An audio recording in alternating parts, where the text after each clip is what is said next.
Hi everyone, welcome to our YouTube channel Health and Motivation by Dr. Zishan Kalyani. In this video, I am going to explain you about the mistakes which we do during the blood pressure measurement. Most of times we not check the BP cuff is properly placed or not. Sometimes there may be air packed in the cuff which we not removed after previous BP check, and thus we get the false reading, especially in a case of digital BP cuff.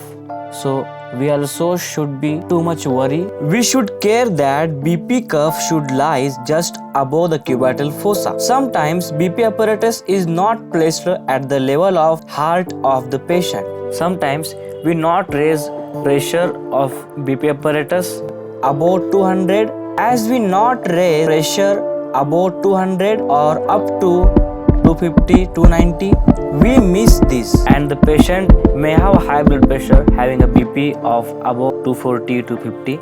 Sometimes we not hear the sound while checking the blood pressure properly. Instead of hurriedness, we reduce the pressure gradually, and due to which we not hear or not concentrate on the sounds which we observe during checking of blood pressure. Sometimes the patient is too much obese or the patient is child, so the BP cuff it become too short for obese persons and too long for childs, and this leads to ill fitting of BP cuff.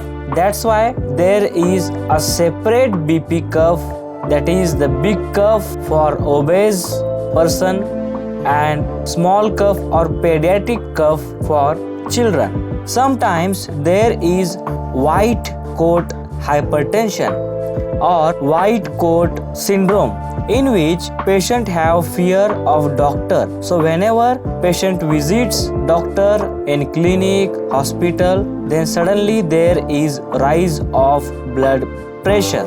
When such patient check their blood pressure at home, it is normal. Sometimes there is orthostatic hypotension, which is nothing but a form of low blood pressure which occurs when a person standing up from sitting position or standing from lying down position after sitting from standing position. Orthostatic hypotension mostly seen in old age people. Sometimes the patient came with hurriedness after prolonged walk or physical exertion, and there is a rise of blood pressure. In such cases, let the patient relax for 10 to 15 minutes and then check blood pressure.